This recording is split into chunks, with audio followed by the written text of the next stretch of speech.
So listening, pay attention. You're looking for capitals?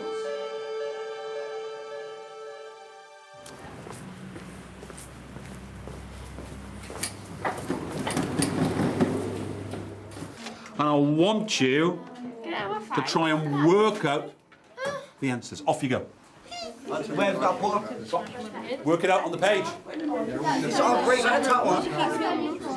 Those can be 5, that can be 6, that can be 4, because I like the line better than Dad. Yeah, let's go. No, the Dad's cute. And God, just that. Just the line there. No, we haven't. yeah, we just done it. It's simple. 6, 5, 5, 4. Yeah, 6. There, That's 8. That's 3 of 2. And that 3. So that has to be 7. No, that can't be 7. This is on. No, they're all the same figure. That's 12. That can't be 3. Thanks, Josiah. Louise, Nick. Oh, come on. Look, she jacked the scheme. Right, before we carry on, Nick. And the line. Right, I've still got some people who aren't focusing. And if you're going to tell us things, Year 9. Brilliant. I've got you all listening to me now. All right. What we're trying to do here is trying to get you coming up with the maths. Louise, put your pencil down. Thank you. Reese, put your pen down, please. Thank you. We need to get some rules about this kind of work. So, can I fill in one? I want to see. Can we all stand up, please, Year 9? Quickly.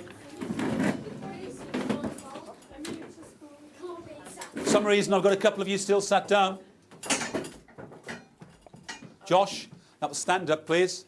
Thank you. You're not. You're bent over. You're sat down for some reason. Get a pen out of your mouth. That was fantastically interesting, wasn't it? Was.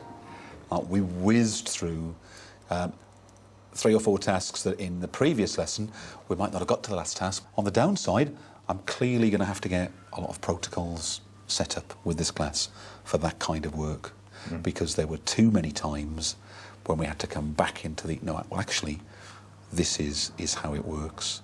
That was what I saw as well. There was so much going on in the room. There were some control issues. But that's partly because they're used to you teaching in a flow. So I'm kind of, in your lesson, I'm kind of locked in your arms. But in this lesson, the controls come off. And there's a kind of paradox, because it means that some of your controls are going to need to be harder, aren't they? Because if you want to keep the circus going, the ringmaster needs to have those protocols in place. At the end of his 2-day visit, Bayley encouraged the head to think about giving the pupils more responsibility. And a kind of theme that you've been talking about is self-esteem. It's almost as though they still can't believe that they're as good as you tell them that they are. So they need more and more visible illustrations of their potence. And so I'm thinking about the whole issue of student leadership. If I was to ask you, what should a student here be able to do? What would you expect from them? Because if we can identify that, then we could start that journey. There's an incredible amount of power there, isn't there, just waiting to be unleashed when you give that kind of thing over to students. When we've given pupils responsibility with our student council, they've really risen to the challenge. When I was interviewed here for the head's job, part of the panel was a group of students. And we use that for all of our senior team interviews. But we're doing it in an ad hoc way at the moment. We're doing a little bit here and a little bit there, rather than looking to see how we can really tap into that potential. 1 month later, John Bayley's returned to see how the head has moved forward with the idea of giving pupils more power in and out of the classroom. It's the last day before half-term, and it's a non-uniform day. First port of call is to check on progress in maths. OK, this was the work that you asked me to do this lesson. Last night, Alicia and Jodie came and helped me set up, and they came up with the learning objectives, Why do we want people working as a team rather than by themselves? Because you could share answers and... Right, excellent. So that's your first objective today. Working as a group of, it's going to be 3 groups of 4. So, can I have a calculator? No. What do you need the 25 on that side? So you got 44. That's me now, no, 6 for mine. 194. Yeah, I don't think so. Let's just I've just worked it out. Yeah, but you've got to about. Do you know number 14? That bottom one's going to add up to 48. But don't just give them the answers. Explain to them what you've done. 7 and 2 is 9. 70. Oh no. 76 is 70. It goes there.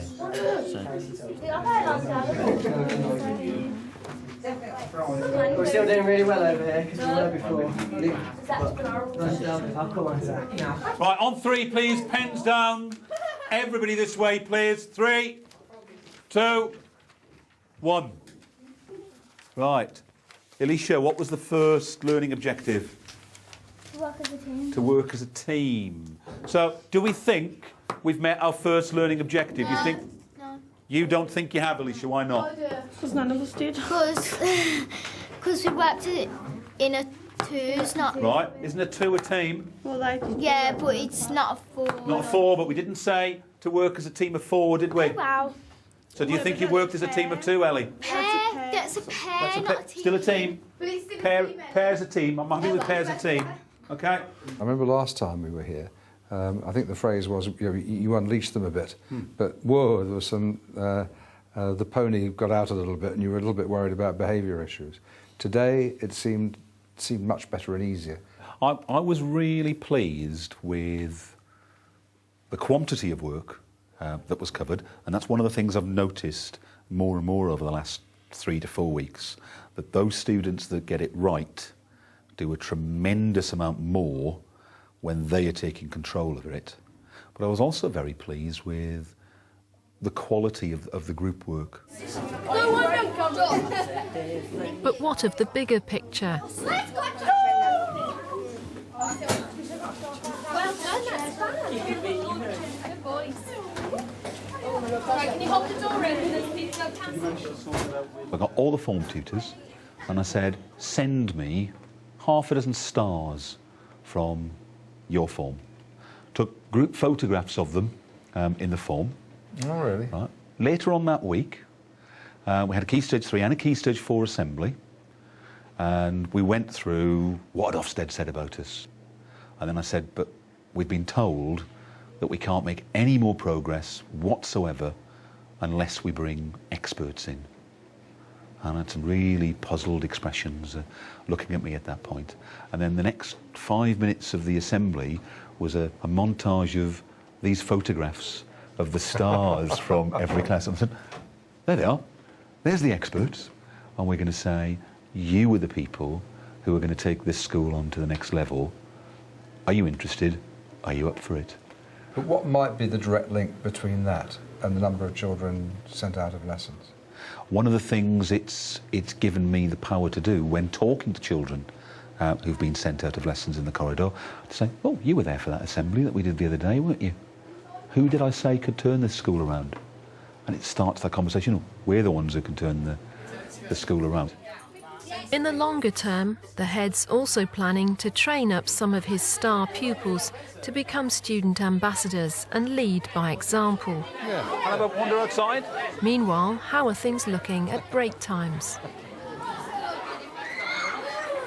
It seems a bit calmer than last time. Yeah. Is that a good day, or do you have your ups and downs? We have our ups and downs. I don't think... But one of the questions that we were considering was, would the non-uniform day make any difference? Yeah. And in my experience, it doesn't. Actually, the heads of year reckon that they have far less problems on uniform days. Faye, not very clever. I would say if we had an area that was the area we're still looking at, it's this area here, where this is where we're getting the immature behaviour still. We've got a group of year 7s at the moment who are a problem at lunchtimes and break times, just roaming around the corridors, just looking for somebody to tell them off. And once they're told off, they're quite happy about that, and off they go. It's really quite strange. It's no major problem. They just want to be told off for some reason. So that's a peculiar one. But yeah, I think it feels a lot calmer today.